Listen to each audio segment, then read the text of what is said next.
And when I done Morning, Kristen. a lot.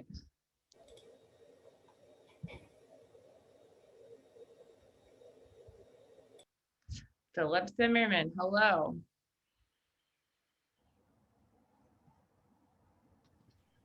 How's it going? Pretty good. I'm not showing my office because it's a total mess. What happened? I look like a hoarder. We're just all getting back into the office, so.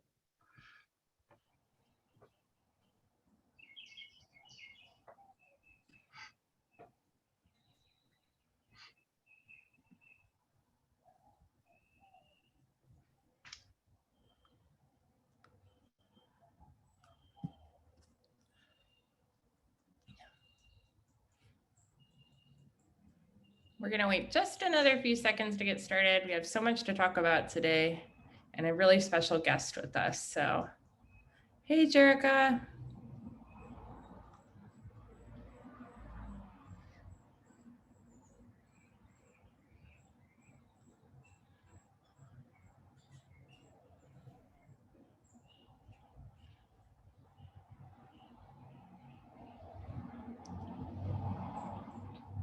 Lisa, it's good to see you. How is everything? The entire hospital situation is behind me, and his two better nurses than I am are sitting on him. So things are things are better. He can stand up without me, so that's progress. Do you want to? I mean, I guess that may be an opening to fill everyone in. Yeah, my husband was in a serious bike accident on Monday, but he's doing better.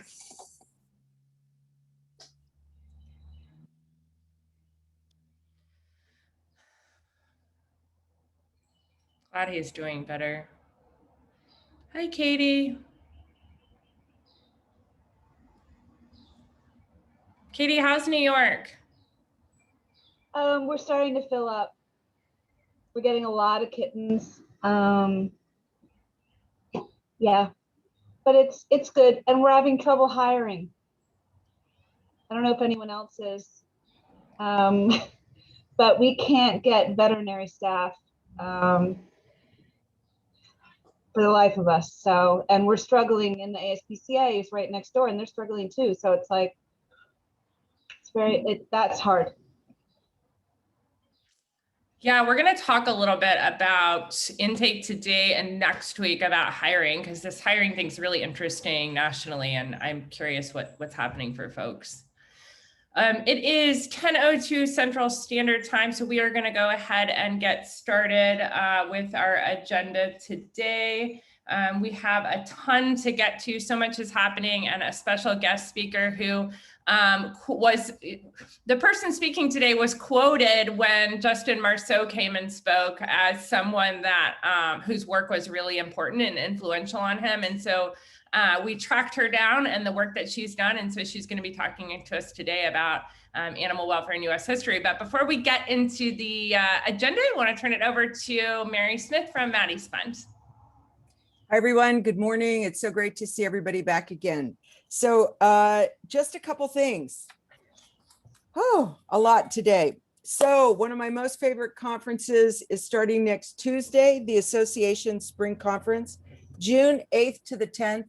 It's going to be chock full of incredible how-to information, inspirational talks, anything that you need, it will provide. I guarantee it, because that's what they always do at the association. Next Thursday, as part of their presentation, there's going to be a DEI presentation on all the questions that you needed answered. Amanda Arrington, Johnny Jenkins, and Shafonda Davis and Ashley Anderson Much are going to be there to help you figure out what those look like. So please mark your calendar. It's really a great event. Also, Best Friends is having their conference on June 23rd to the 24th. And the ASPCA Cornell Maddie Shelter Medicine Conference is July 9th to the 11th. And I would urge all of you to try to get your your scholarships that are probably will be available, and your registrations as early as possible. And also, Kristen mentioned Justin Marceau. Yesterday, Justin Marceau was interviewed by Gabrielle Chapman, who is the founder of Woodrow Consulting. And they were on a special edition of Candid Conversations and did a lot to extend the conversations that they started here about 6 or 8 weeks ago. It's available online thanks to Allison, and also Justin and Gabrielle are on the forum this week and probably part of next week answering questions. I would really urge you to take advantage of that.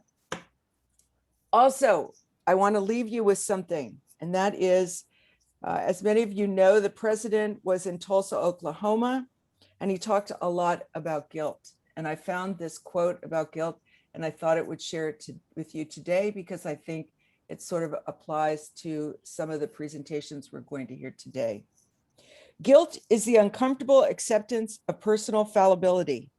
It's the ability not only to see that harm has come to others, but also to acknowledge that we have played a part, perhaps not directly, but incidentally, perhaps not by action, but by inaction, perhaps not by deed, but by word, perhaps not individually, but collectively. Guilt connects us to our most intimate companions and passing strangers. It reminds us that we are all each other's keepers. It reminds us to care. And with that, I'll turn it back to Kristen, and a great day of presentation. Be well this week. Thank you so much, Mary, for that. And yeah, so excited for the association conference. I'll be there watching as many sessions as I can pack in. Catherine, are you on today? Of course, Kristen, I wouldn't miss a Friday meeting if I could help it. Catherine, you've been such an incredible, collaborative, amazing leader through all of this. And I think people have just come to, people who maybe didn't even know you before this have come to know and love you and follow all the work you and Jim are doing at the association, along with the amazing board there. Is there something you want us to know? Like, is there one compelling reason we should all be at this conference, given that we're all so busy and life is crazy right now?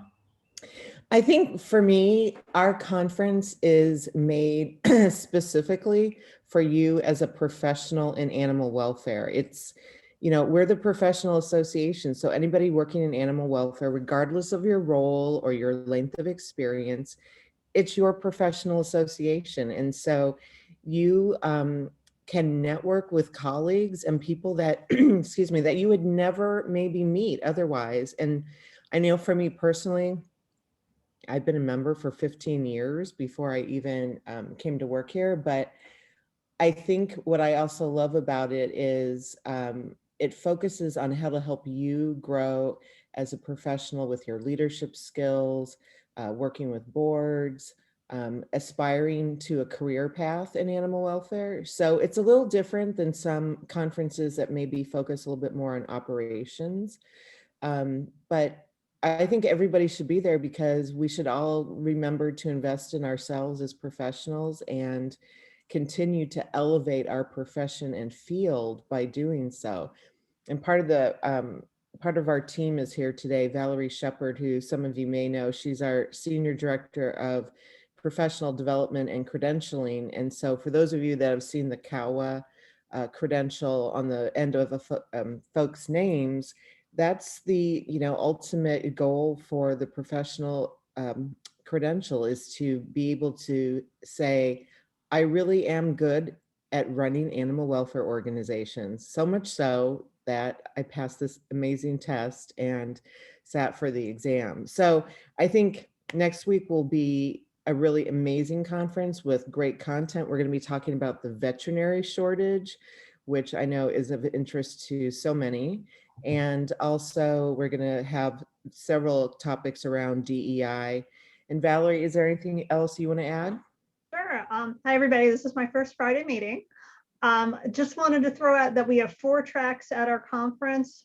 There's fundraising, field services, which is animal control related topics, something we're calling finance and strategy, and then also shelter medicine. And so we hopefully have something for everybody. So if there's folks that you work with that might be interested in those topics, tell them about the conference. I saw somebody, I think Mary put the link in already. There it is again. So thank you, everybody. We've been working really hard, and we hope a lot of people come and benefit.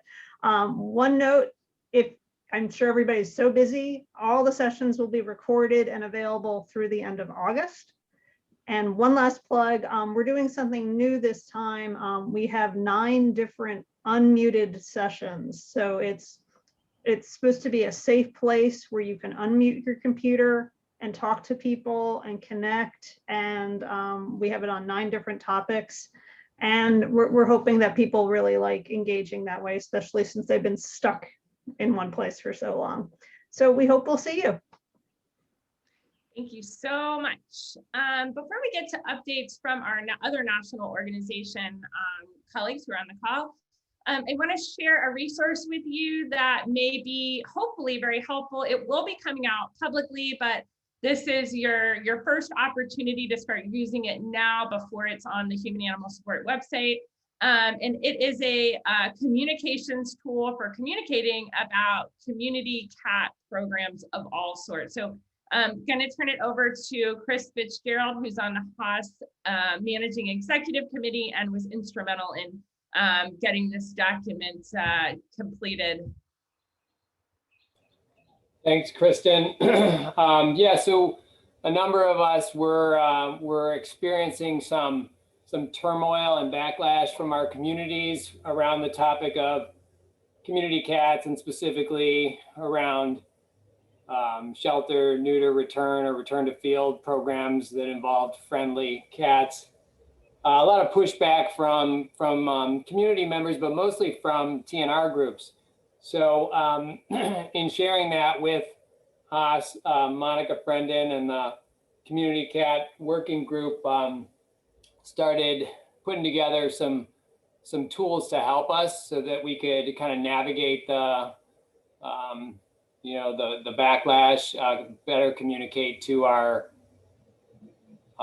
constituents what we were actually doing, and hopefully dispel some of the misconceptions. So this piece that Bobby shared the link to has the kind of key talking points. It has the most common questions or concerns we were hearing among the leaders that were facing this, and like how you might be able to respond, the resources behind it, so you can provide the actual literature, the detailed literature for people to review, the evidence-based approach to everything that's in here, and then kind of a checklist of what directors should be doing to communicate with their public. So I think we're in good shape here, and this is hopefully going to be a model for other areas too. It's going to be a tool for all of us to use. And thanks, Kristen, for your help with organizing it as well. Thanks so much, Chris. Just like all Haas documents, it was created by a collective of folks. Probably about 60 to 70 people participated in the creation process. Most of the major national orgs have been part of this document, and so many individuals from several working groups. So thanks to everybody. We're putting some finishing touches on. So if you have anything that you'd like to add to it, please let us know. It is not too late to make suggestions, but it's designed for the questions you're getting now. So things like, I understand releasing feral cats, but why would you ever put a friendly adult cat back into the community? It's the kind of questions you're actually getting. And so it really is designed to help you answer those questions through research and data. So no answer, every answer has some data or research attached to it, so that you can reference something outside of this document and your own opinion. So now I want to turn briefly just to the national organizations who are on the call for any updates from you about stuff the group needs to know. Hi, Kristen. It's Sharon from Maddie's Fun. And everybody, I have an announcement to make. It's going to be a fun contest, I think. We've heard how invaluable these calls have been for all of you. And we really want to get more people to come. And so we're going to put a contest together that we're announcing today. We want you to invite a friend, a colleague, a rescue partner, a social worker, anyone in your community who you partner with on programming to the calls.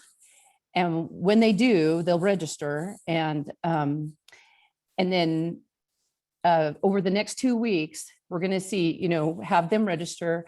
And when they join the call, they'll be invited to fill out a form that we'll provide. And both of you, because they'll put your referral in, and both of you will be entered to win a $50 gift card. So we hope this will help kind of inspire everybody, just remind you to tell somebody, invite them to come. We're going to be sending out an email later this afternoon, so be on the lookout for that. It'll have the registration button already in. You can just send it to whoever you want to invite, and they can register. And let me know. Feel free to send. Yeah, and we're going to do it for the Monday and the Friday calls. I think there could be some fun bragging rights. Because I know how competitive we all can be. So, but yeah, and you can invite more than one. So, go to it. And yeah, we're excited to be able to try to get more folks to come to the calls. If anybody has any questions, feel free to send an email to marketing@maddiesfund.org. That is amazing. Thanks to Maddie. That is such great news, and gives us even more incentive to keep you wanting to come back to the call. So thank you. Anyone else? Hey, Kristen, this is Brent from Best Friends. Wanted to share with everyone a new resource that Best Friends just published about a week and a half or so ago. We didn't have a call last week, so I couldn't tee it all up, but I'm super excited about this. We've been working on it for a while.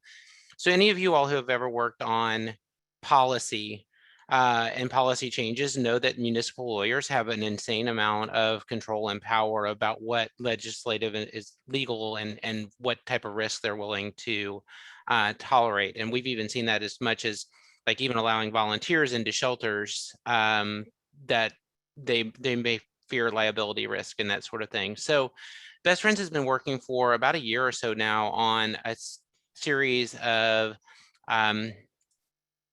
papers for law with the IMLA, which is the International Municipal Lawyers Association, which is their kind of organization that they look to for guidance on effective animal welfare policies.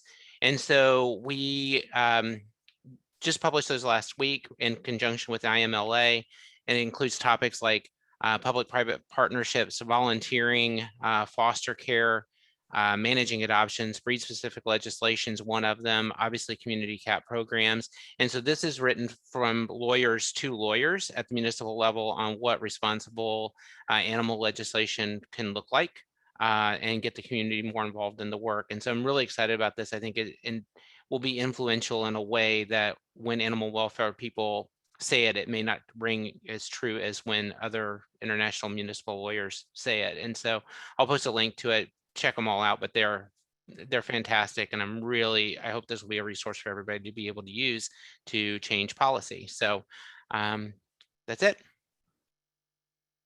Hey, Brent, one of the things that I'm really hoping is that there's concerted effort around advocacy to allow telemedicine, because we're seeing incidences of resistance to doing telemedicine now that people are 9 months in and used to it and like it.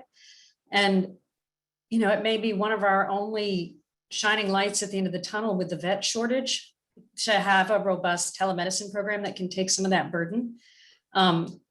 Check out Chapter 9, Lisa. Okay. Chapter 9 is all about telemedicine. So I haven't gotten a chance to even read that one yet, but it is something that we address because it's definitely important. Thank you.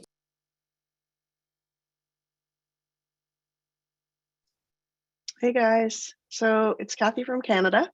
I have a couple things today to follow up on Mary's talk about President Biden in Tulsa this week, or last week, I guess.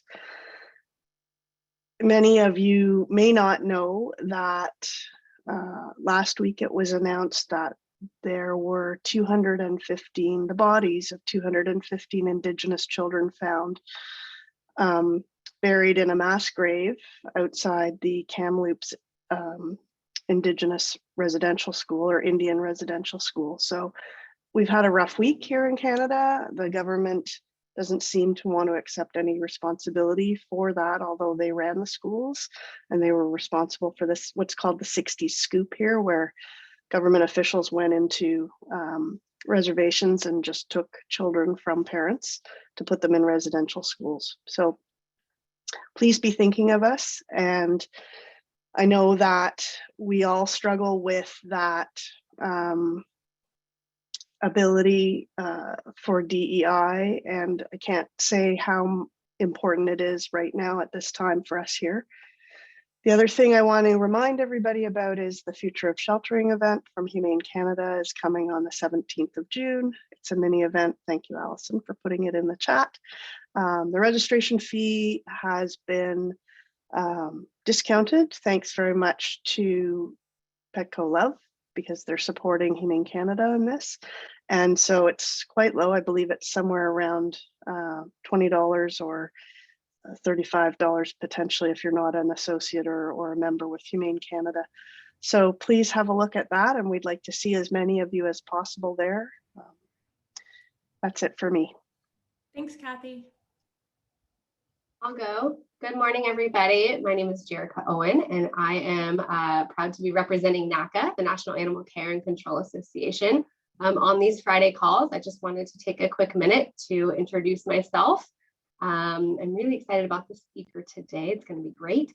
My update is that NACA is currently seeking article submissions for our our summer and fall publications. So I'll put the link in the chat in just a minute, but if you have articles, if you're an aspiring author, we would love to have you submit your articles. That's all I have for today, but I look forward to providing more updates, and thanks for including me.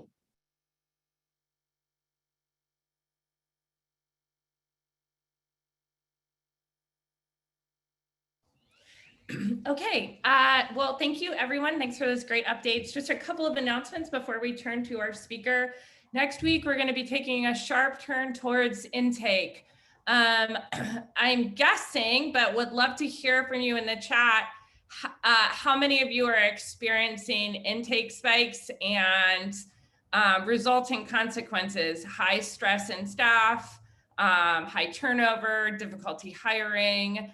If you are experiencing those things or anything else, if you could put it in the chat, because we're going to use your chat.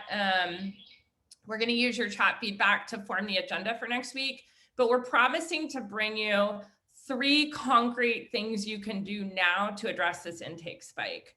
And so we'll bring those, but we're also going to save plenty of time for conversation. I put my email in the chat and I'll share it again, but if you are doing something now you feel is innovative or different, or maybe it's just that you have a plan for addressing the staff fatigue and anxiety due to high intake, please reach out to me this week. We really want to feature folks who feel like they're successful in this moment, because what we're hearing is a lot of shelters are feeling completely overwhelmed, both practically and emotionally. It's a jolt to the system to be seeing intake return not to maybe normal levels, but increasing relatively significantly. So please share anything about that in the chat. And so we'll be talking about strategies next week, hearing from you and saving time for conversations. The last thing is that I know we've started a few conversations that we've said we'll continue this. We haven't forgotten those. It's just we've got so many exciting speakers lined up that we don't want to miss the opportunity to hear from them. But we're going to return to some of those topics and pepper them in over the next few weeks. So rest assured, if you were left hanging or had something to say or disagreed or agreed with the speaker and we said we were going to continue the conversation, we will. Okay, so I want to turn now to our speaker for the day. So today we are hearing from Dr. Paula Tarenko, right? That's how I say it? Okay, got it. And so when we had Justin Marceau on, he was referencing this person's work repeatedly in his talk. And it sounded so interesting that we tracked her down, we called her and said, we have got to hear from you on one of these calls.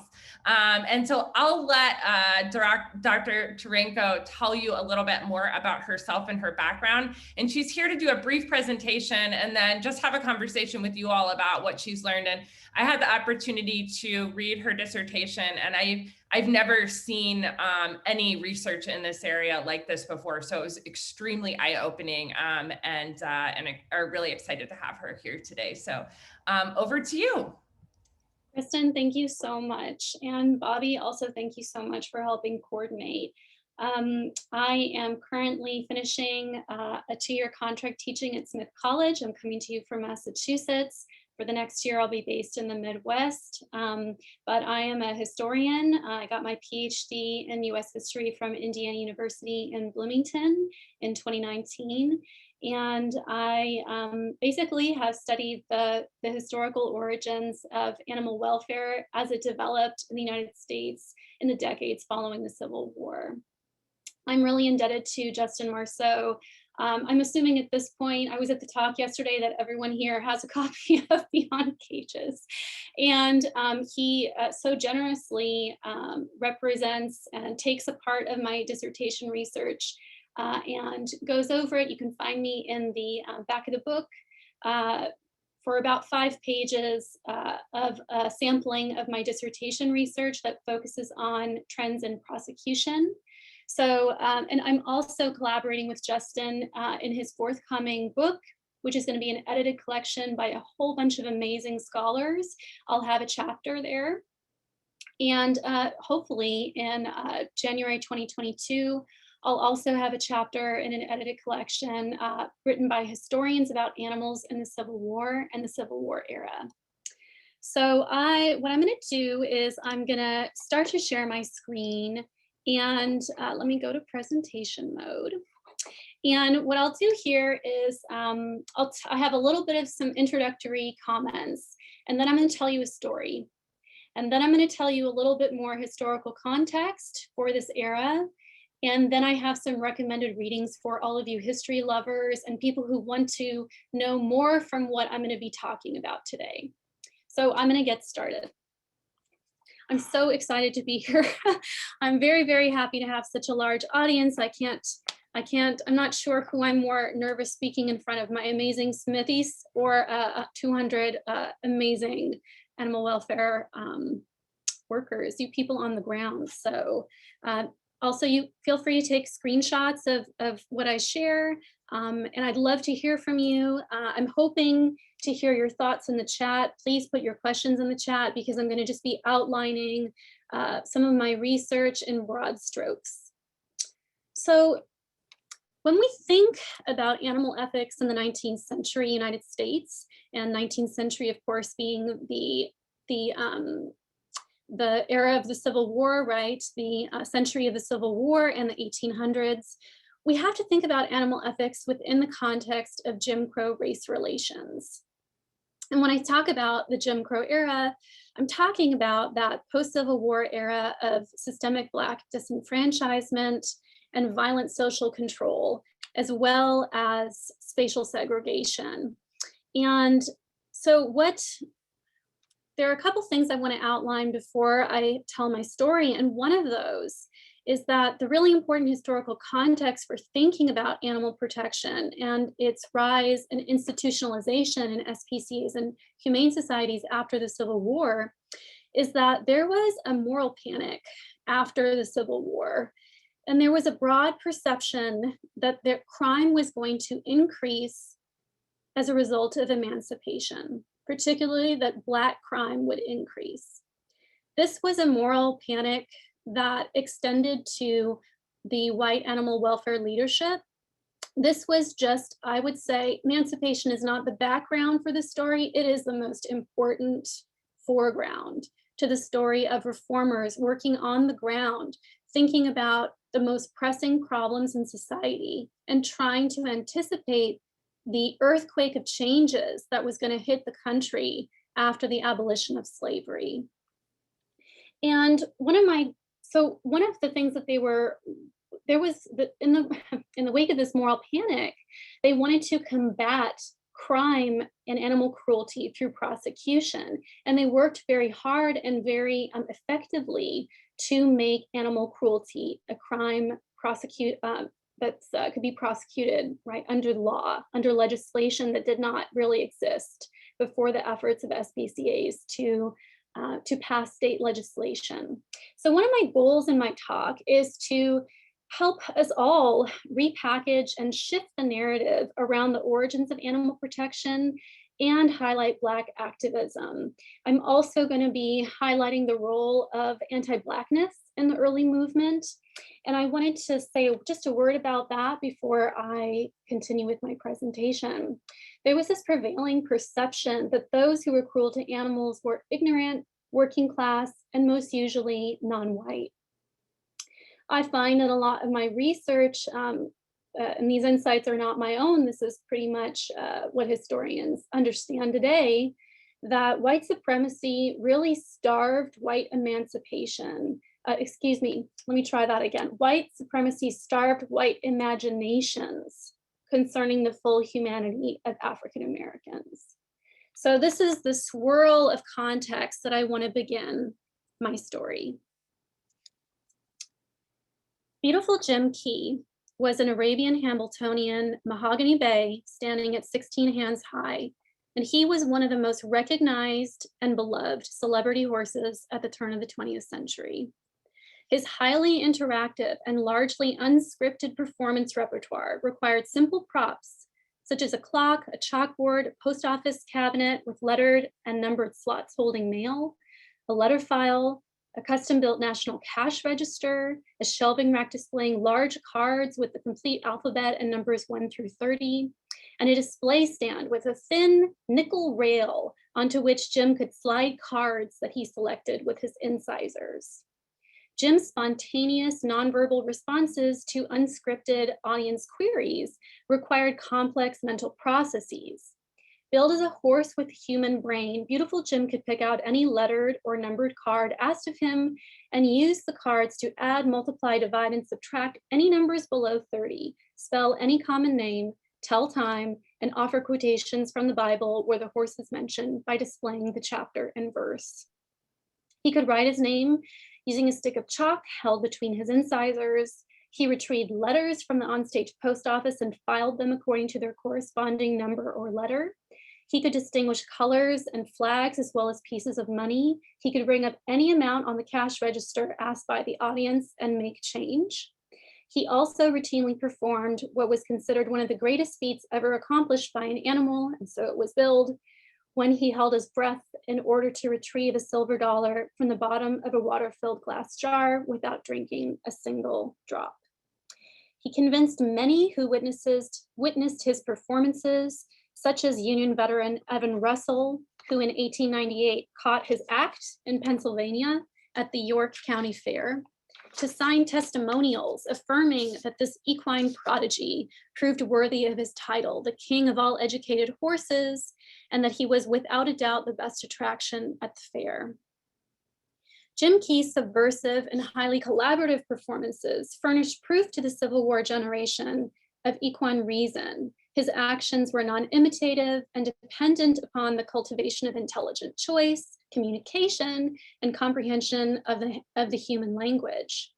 Mediating across the language barrier between the audience and Beautiful Jim was his co-performer, owner, and trainer, William Key, who was a formerly enslaved man born in Shelbyville, Tennessee in the 1830s.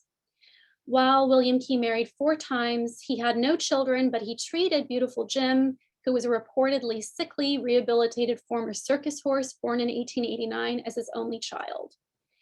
He was a conspicuous presence in promotional materials because William Key was billed as a real-life Uncle Tom, a personification of this avuncular, this uncle, this loyal slave that is a part of a pro-Southern memory of a Civil War that scholars refer to as the Lost Cause mythology, who lent the performance Southern flair and imparted a regional lesson in humane sentiment to a national audience. Each was part of the allure of the other, and each reinforced the cultural work of the other. Between 1898 and 1906, the duo performed for hundreds of thousands of Americans as far north as Minneapolis, as far south as New Orleans, as far west as Omaha, along the East Coast in cities such as Boston, Providence, and Charleston, and in dozens of cities in between. They enchanted visitors to the St. Louis World's Fair, including the president's daughter, Alice Roosevelt, who, when they performed in a silver horseshoe building along the Pike. At the convention hall in Kansas City, the animal celebrity outsold famed French actress Sarah Bernhardt's previous engagement in Camille by a margin of 15,000 tickets. 3-day admissions totaled nearly 53,000 and broke the attendance record set by the band leader and composer of patriotic standards, John Philip Sousa. During their 6-week engagement at the 21st Massachusetts Charitable Mechanic Association Fair, Jim Key often performed 18 shows a day to accommodate fairgoers who were consistently unable to make it into the theater. What I'm showing here on the screen before landing on William Key here is thinking about the ways in which he was just incredibly popular. People would have known him. Children knew him. His work was endorsed and sponsored in part by the Massachusetts Society for the Prevention of Cruelty to Animals and the founder, George Angell, who was one of the most important and well-known 19th century animal welfare reformers based in Boston. He was a lawyer. He was counsel for the MSPCA. He was involved in prosecutions himself, and his law partner was an abolitionist. He was, as I show here, endorsed by SPCAs across the country, and they'd hook up with him when he would go to visit, and they would endorse the act and try to encourage children in particular. Like school districts closed in Chicago when Jim Key went to town. I mean, this was a really big deal. So here I really want to highlight the fact that this was possible through the person of William Key. So although this name, some of you may know this man's story, what he was trying to do as a Black performer, as a Black entrepreneur, was to be able to tell a story to largely white audiences through this sentimentalized and highly popular idea of him as a formerly enslaved person that really jived with the ways in which people were looking at African Americans at the turn of the 20th century. It was a non-threatening way for him to self-represent what he was doing. He tied it in with humor. His goal, though, was really to encourage children to pledge a lifetime of kindness to animals. This is a very complex story. I have a chapter about this in my dissertation and a forthcoming chapter in that volume on Civil War history that I mentioned. So I'm happy to take more questions about that. I just wanted to introduce this one particular person, but he's not the only one who was a very well-known reformer at the time. This clipping that is reproduced from the Massachusetts SPCA's monthly organ, Our Dumb Animals, that's what it was called at the time, as when they couldn't speak, highlighted the advocacy work of Richard Carroll, who was based in Columbia, South Carolina. And he was known during his lifetime as the Booker T. Washington of South Carolina. He was a Baptist preacher, and he was born into slavery. Richard Carroll recognized animals as a platform for advancing what was then called racial uplift for African Americans. So let me explain. So Carroll believed that African Americans who channeled all of their industriousness into improving their lives and reforming their habits, all of which took root in the Black home, Black Americans could live in relative racial harmony with whites without needing to resort to seeking political office or agitating for social equality.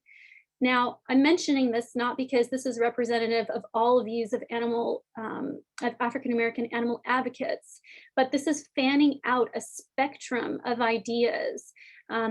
If you see him aligned with the Booker T. Washington model, right, that was just one avenue of thinking about Black social justice and social welfare needs in the 19th century. There's also typically discussed on the other side of the spectrum, W.B. W.E.B. Du Bois, right? So this is just to say these are the different ways in which African Americans were thinking about the power behind animal advocacy.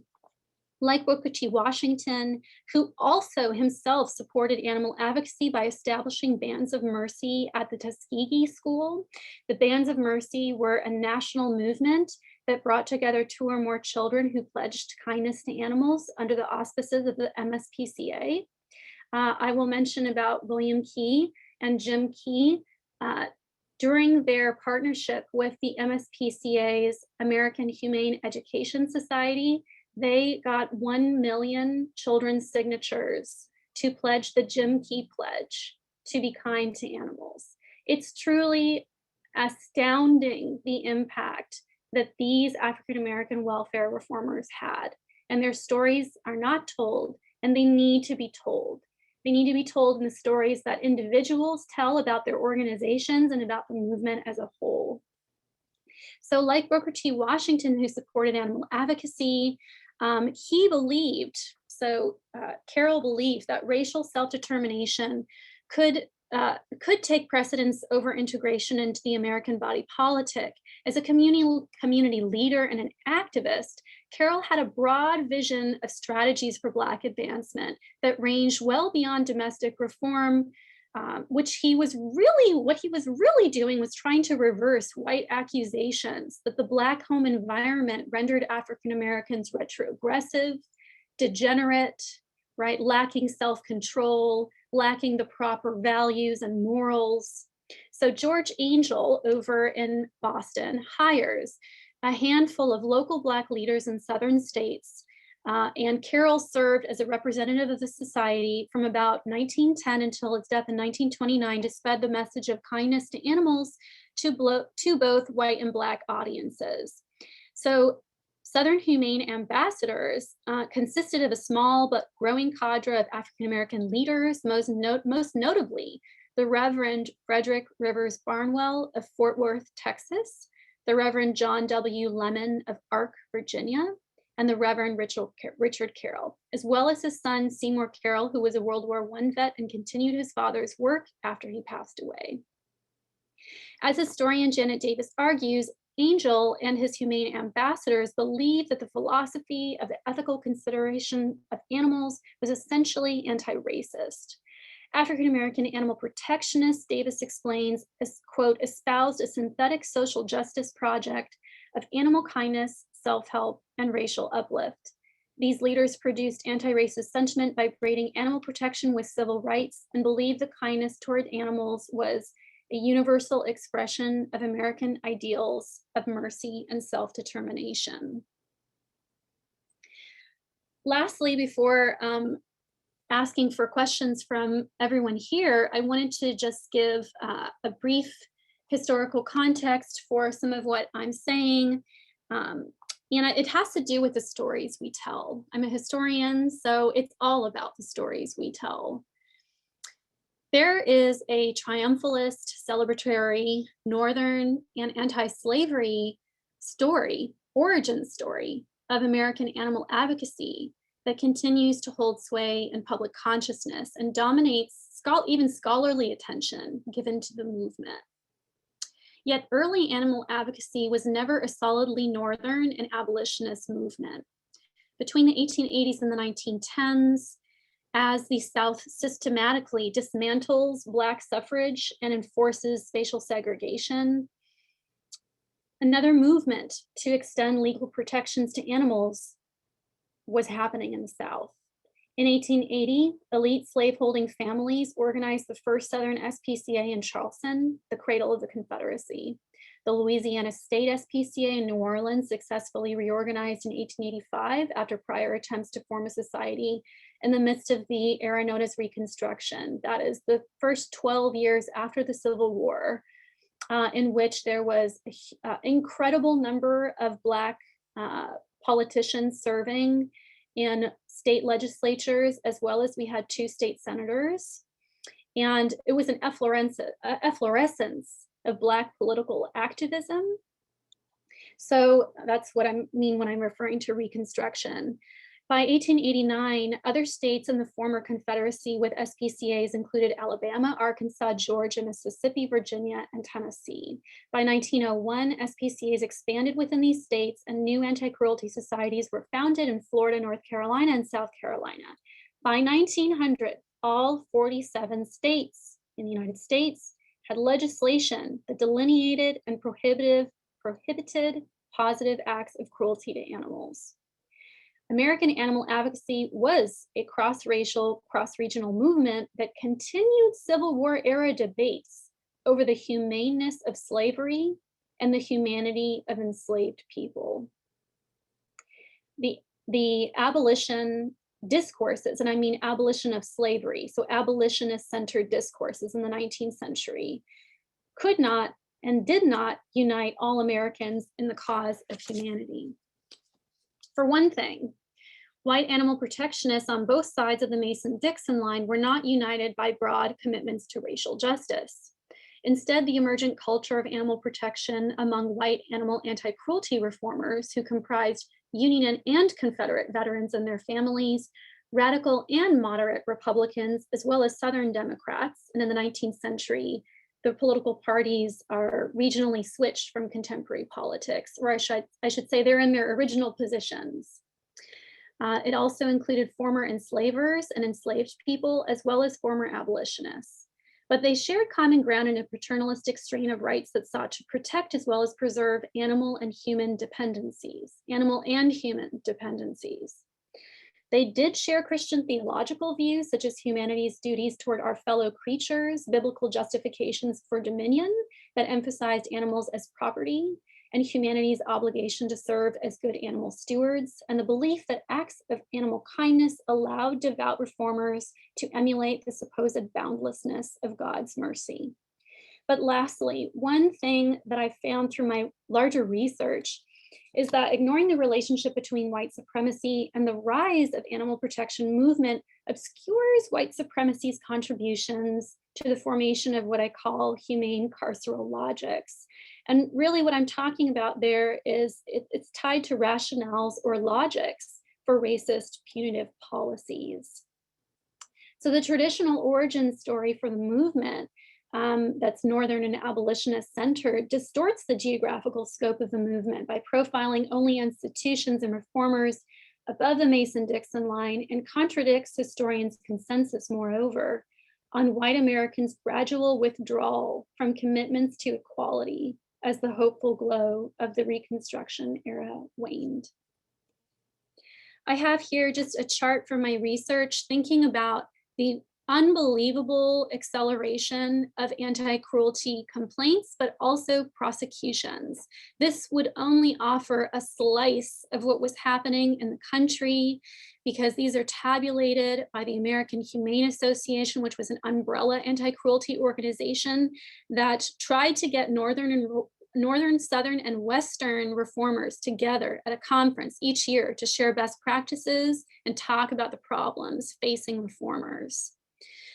You can see that in the category of animals relieved, that indicated a combination of euthanization and relief and care received, and it likely includes small animals such as stray dogs and cats, as well as cattle, mules, and the horses. The horses were the central animal who was seen as having the largest need to be protected in the 19th century. I just wanted to pause and just look at this incredible photograph again. It's the best photograph there is of the two of them looking right at you. You cannot help but want to know more about their story. I want to just highlight here in 3 slides recommendations. You could take a screenshot if you'd like. Encompass is an organization that everyone should be well aware of, and they have essays that you can read. And I just became aware yesterday through Jasmine Singer, who's the co-host of our Hen House podcast, that they and 2 of the leaders at Encompass are coming out with this book, Anti-Racism in Animal Advocacy. I also just want to highlight here again, this is what Encompass is doing. If anyone doesn't know or wants to read the essays, might be aware, or make a donation to their work. and pull others into Encompass and pull other leaders who need better support, particularly Black, Indigenous, and other people of color who are leaders in the movement, to get support through their networks. These are my recommendations for the history books that are covering this history. And of course, I'm sure you all know the podcast, but I'm just putting in a plug for how much they have helped me think through my own research. So I have a smattering of folks here. This is research from the last 10 years. And this is Mim Eichler-Rivas's book about beautiful Jim Key. And Mim Rivas is a journalist. Lastly, on this page, I'm highlighting some women of color who have written incredible books detailing and thinking about animal advocacy, our connections to animals, thinking about race, thinking about humane sentiment in historical contexts, in contemporary contexts, and even in future contexts. So I highly recommend being aware of these individuals. They've been so influential to my own thinking. And with that, I am going to stop my share, and I welcome your questions and comments. Wow, thank you so much. That is, it's really just an incredible presentation, and thank you so much for sharing and highlighting. There's so much more to your work as well, and I can't wait for those forthcoming articles. Somebody asked about how you conducted your research, and when you and I initially spoke, I asked you this as well, like, how the heck did you get to this how did you sort of get to thinking about the South and abolition and animal welfare? And then how did you go about researching something that I think has historically been a little bit challenging to access? Yeah, so I'm just going to the resources slide and request for folks who want to take a look at that while I'm talking. The best way to maybe to screenshot it, so then that way you have all the information. So I originally read Susan Pearson's book that I have in the upper left corner here. That is a history of the movement, and I thought that this was the best book that I have read in 10 years. I am ditching my dissertation research project, and I am going to find a way to write about animals in history. So it comes from being inspired by Susan Pearson's scholarship. But the second person who I have to credit is Richard Carroll. When I found this newspaper clipping when I was researching at the MSPCA archives in Boston, I immediately wanted to know his story. And I was fortunate that I was able to get my hands on some primary sources, those Our Dumb Animals, those monthly newsletters that the MSPCA put together. And I was immediately inspired by his story, and I wanted to be able to understand what was it that African-American animal advocates had as their goal? How did they think about race? How did they think about animal welfare? How were the two combined? How can I think through their perspectives and see the movement through their perspectives? So that's really what inspired me, really understanding that there were formerly enslaved people involved in animal advocacy. There was, at the time I was starting to research, there was nobody who had written about it. And I just highlighting here the book by Janet Davis, who is in Austin, Kristen, where you are, who wrote The Gospel of Kindness, where you can hear more about the stories of some African-American welfare reformers, although it's a smaller part of the story, but we're in contact with each other and are aware of what we're doing. Highly, highly recommend it. I'll stop there. I could go on. As we're waiting for other questions to come in, when you and I talked about this as well, we talked about why you think it's important for people working in animal welfare to know this history. Can you talk a little bit about that? Yeah, I'm glad I have the opportunity to say something about that. You know, typically, and I've given some thought to this, and I have some thoughts collected. Typically, when we think and look at animal welfare reformers, we look at them as good individuals, and particularly as good white individuals. This isn't really our fault, so to speak. this is something I was able to see historically in terms of representation and lack of representation of even scenes of like sentimental humane scenes, portraits, paintings, and thinking about, you know, white children and white women who were in scenes with animals, loving relationships. We just did not see. And the reason why this is important is to see Black people in loving relationships with animals, which at the time historically helped to correct ideas about Black callousness and humanity. It's really important for us to not to dismiss the contributions of Black reformers from abolition itself, right? I mean, not even thinking about white abolitionists, but their work was built on Black testimony of enslaved people, right? So there are like 4,000 slave narratives available through the Library of Congress to anyone to access them. And so Black reformers and this long tradition of Black reform that really goes back to 1619 are the ones who are really helping white reformers and other Black activists to think through the ways in which Black humanity is devalued, right, and dehumanized. So I think that also we shouldn't see fighting racism as separate from animal welfare. That's a huge takeaway, and we need to listen to the voices and the perspectives of people who were working on this problem more than 100 years ago. And I think that it should inspire leaders today to help us seek greater equity in the work that we do, and even reevaluate mission statements, even the imagery used on websites and promotional materials. I think we should do our best, you know, as a community to help each other to promote DEI, diversity, equity, and inclusion initiatives. You know, if I can be of help in that way as a scholar, I'd like to be a part of those conversations. I think this is going to be my first Friday call of many. And I think it's important for us to be more inclusive in leadership spaces and educating ourselves and reading these histories that I'm recommending here, particularly listening to scholars of color, right? And what they have to say, because I'm borrowing and building upon their analysis. So, and I'm trying to bring together worlds that are seen separately, right? Being a scholar of US history, and then being a scholar of animals in history, and trying to look at that through animal welfare as being as belonging to a particular historical context that has really deep implications for the assumptions we have about the problems we're trying to solve, and you all are trying to solve.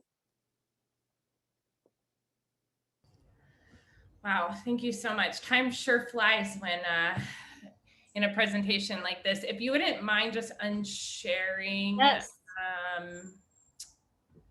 Great. I just want to get everybody back on screen as we get ready to close out. I've sort of been sitting here thinking about you and Justin, and I know Gabrielle Chapman just interviewed Dr. Marceau as well. And I think it would be really amazing to get the two of you back here to talk with us together, because I think this is so connected to the current system of laws and animal welfare, and the fact that so much of the government animal sheltering system is built upon this punitive structure. It relies on it to exist. And so I hope we can, maybe Gabrielle and I can put our heads together about getting you to come back and speak with us if you're up for it. Yes, absolutely. I look forward to being a part of more Friday calls, and please reach out to me. I wanted to mention very quickly, you know, I am thinking about a career path shift into animal welfare. So while I'll be based in the Midwest next year, if you want to connect with me and let me know what I can do for your organization, please reach out to me. I would love to know more practitioners in the field. Well, I feel like we're all now going to be in a race to hire a historian in residence. So Whoever gets you is a darn lucky organization, and we need to be supporting people like you to do this work, because we're not going to build a new story of animal welfare without that dedication. So thank you, and thanks. I think it's especially appreciated all the resources you shared, and now we're going to be finding those folks and getting them to come on future calls as well. So really appreciate it. And in closing, if we were going to have one person that you know that you've learned from come back on one of these calls and speak to us, who would you suggest? Oh, let's see who we can get. I mean, these people are in demand presenters. Why don't we continue that conversation? I want to get all of these people who I've recommended onto these Friday calls, and maybe we could even do a panel based on availability. I mean, at this point, I'm going to equally highlight all of these amazing women, and the one Joshua Speck's book, which is incredible, Red Meat Republic. We need more historians on here. So I'm putting in a plug for my historian colleagues, Susan Pearson, Joshua Speck, and Janet Davis, among other scholars who are working on this. Well, you've inspired us all, taken us right up to the end of the hour, and we will be here next week. Very practical focus, but giving you tools for dealing with this intake surge. So we're going to be working all week to find the best of the best when it comes into addressing this this new whatever world we're facing this week in animal welfare. So it's great to see you all as always. Thanks so much to Maddie's Fund for hosting, and now. We all have to go out and invite more people to come to the call. So I'm excited to see who gets their $50 gift card. Thanks to Maddie and everybody else on the call. See you next week.